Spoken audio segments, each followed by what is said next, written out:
Well, hello, folks. Today, I'm going to give you 7 game-changing strategies of how to deal with narcissists.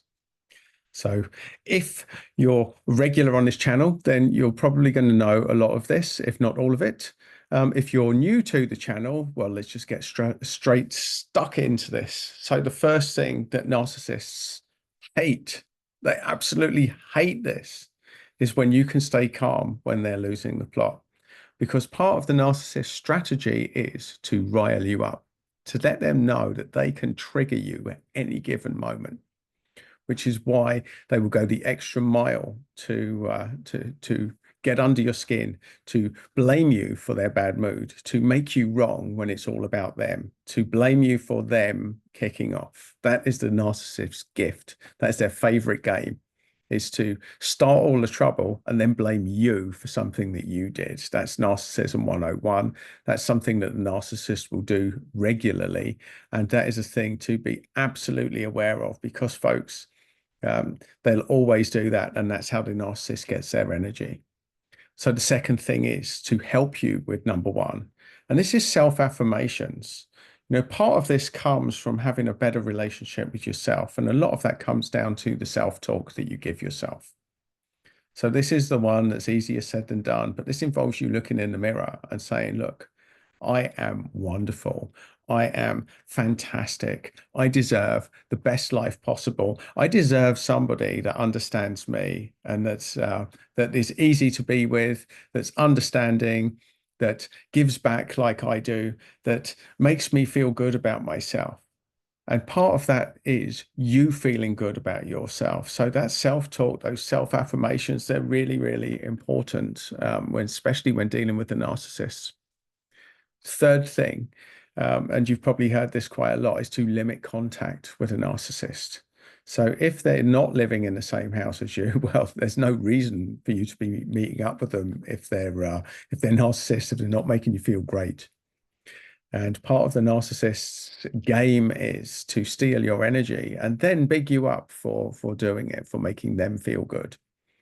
That's a narcissist's favorite game, to give you just enough validation that they can suck your energy out of you and for you to feel good about giving them your energy.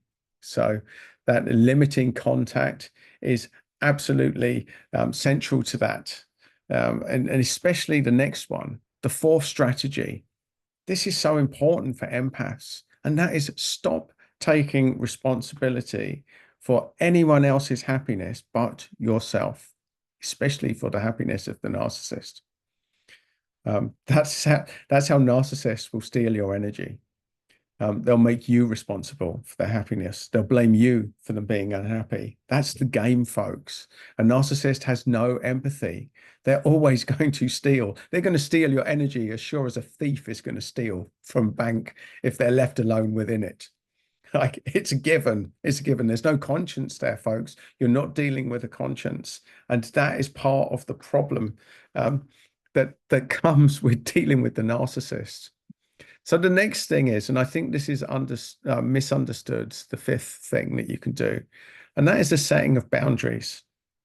Now, some people, I actually had one comment saying, no, talk about boundaries. You can't make people do anything. No, absolutely. You cannot make other people respect your boundaries. But what you can do is remove yourself from the situation if they keep encroaching. If someone knows, don't do this to me. If you've told them my boundary is this, stop blaming me for your bad day, stop shouting at me the moment that you get in. If they come in and they violate that, and you've told them that that is a no-go, then exit the situation. Go for a walk. Say, right, that's it. I'm off. I'm going. If you don't live in the same house, just go. Just go straight away. Absolutely. Get out, folks. So this is about you respecting yourself. This isn't about forcing other people to respect your boundaries. This is about that you're good friends. You will not need to have this conversation. It's only a narcissist that you're even having to explain this stuff to. And that's all the more reason to not be engaging with them and to not be in that situation. So really, really important is to set those boundaries within yourself. Say, look, if you come in shouting at me again, I'm out. I'm gone. and just go off. Even if you're living in the same house, even just go off for a walk, just get out the door.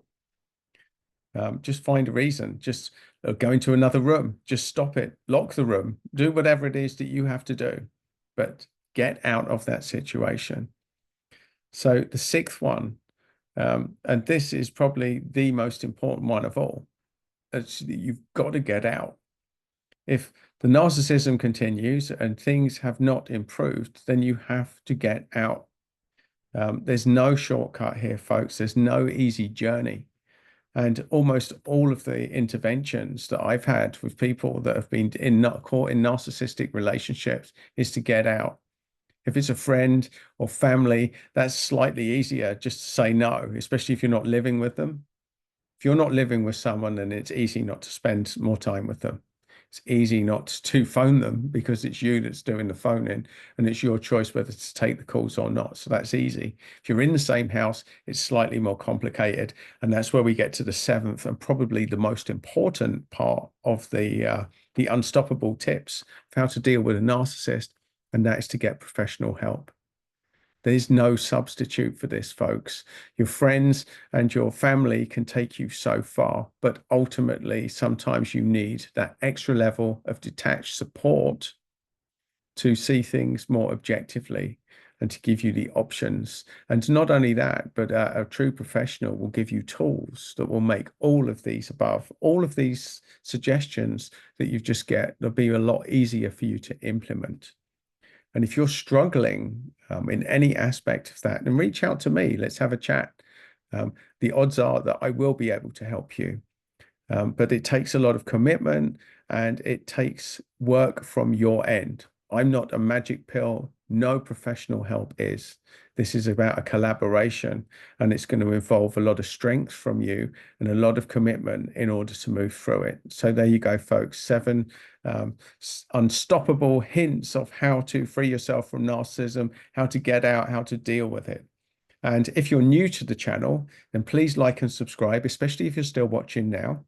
You'll notice I've waited till the end of the video to ask you, because it drives me nuts, the videos that ask you before they finish their content. And I know that roughly, but at least probably 20% of the people that started watching this video are still watching now.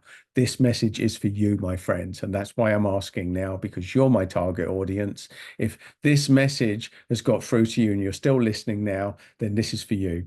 And furthermore, if you subscribe with this button here, you will get regular updates and tools, free tools of how to help you to move in a better direction and to get out of these narcissistic relationships. And there's another video there to give you more insight into the subject to help you to free yourself.